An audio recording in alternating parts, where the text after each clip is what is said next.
RSS ने केंद्र को सुझाव दिया है कि 40% सिटिंग विधायकों की टिकट काटी जाए और नए चेहरों को टिकट दी जाए। इस पर अनिल विज ने कहा कि संगठन में आरएसएस शुरू से ही मिलकर काम करता है। अगर उन्होंने कोई सुझाव दिया है तो उस पर अमल होगा।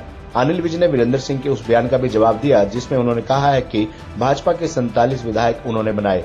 साथ ही चिरंजीव यादव द्वारा कांग्रेस सरकार बनने पर उप मुख्यमंत्री पद की दावेदारी पर भी उन्होंने तंज कसा व जेपी दलाल के वायरल वीडियो पर भी बयान दिया। आरएसएस ने बीजेपी आलाकमान को सुझाव दिया है कि हरियाणा में 40% सिटिंग विधायकों के टिकट काटे जाए और नए चेहरों को आगे लाया जाए। इस पर हरियाणा के पूर्व गृह मंत्री अनिल विज ने कहा कि हमारे संगठन में आरएसएस हमेशा मिलकर काम करता है।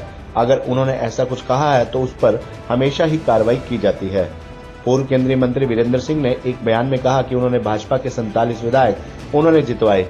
इस पर उन्होंने कहा कि वीरेंद्र सिंह को कांग्रेस से धक्के मारकर निकाल दिया गया था। हमारी पार्टी ने उन्हें केंद्र में मंत्री बनाया, उनकी पत्नी को विधायक बनाया। साथ ही जो भाजपा की सरकार बनी उसमें कार्यकर्ताओं की तपस्या व नरेंद्र मोदी का आशीर्वाद, नरेंद्र मोदी की वजह से हमारी सरकार बनी। उनके कहने से क्या बन गया, आप कल पार्टी में आए और आते ही 47 विधायक बना दिए।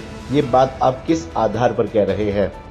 कांग्रेस के पूर्व मंत्री कैप्टन अजय यादव के विधायक पुत्र चिरंजीव यादव के उस बयान का समर्थन किया जिसमें उन्होंने हरियाणा में कांग्रेस सरकार बनने पर डिप्टी सीएम पद की दावेदारी पेश की है। इस पर हरियाणा के पूर्व गृह मंत्री अनिल विज ने कहा कि वे सपनों में खेल रहे हैं। कांग्रेसी नेता और सपने कभी सच नहीं हुआ करते, ये सब बातें सपनों में ही सच होंगी। हरियाणा के वित्त मंत्री जेपी दलाल का एक वीडियो वायरल हो रहा है जिसमें उन्होंने कहा है कि अगर कांग्रेस की सरकार बन भी जाती है तो दिल्ली वाले 6 माह में ही गिरा देंगे। इस पर ऐसा प्रश्न ही पैदा होता कि हमारी सरकार ना बने। मैं तो इस बात को किसी भी हद तक मानने को तैयार नहीं हूं कि भाजपा की ही सरकार बनेगी, इसलिए जेपी दलाल के वाक्य का कोई असर ही नहीं रह जाता।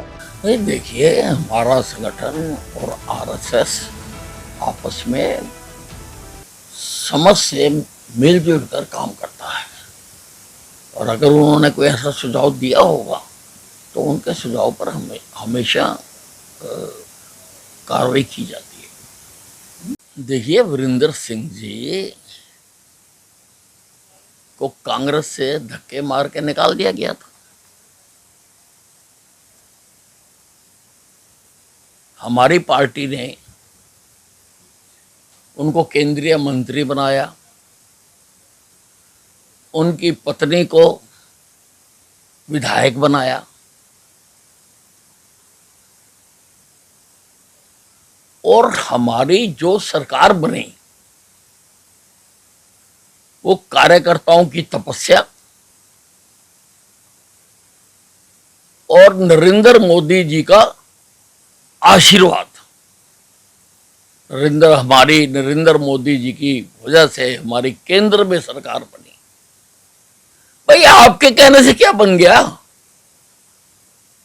आप कल आए और आपने आके 47 एमएलए बना दिए।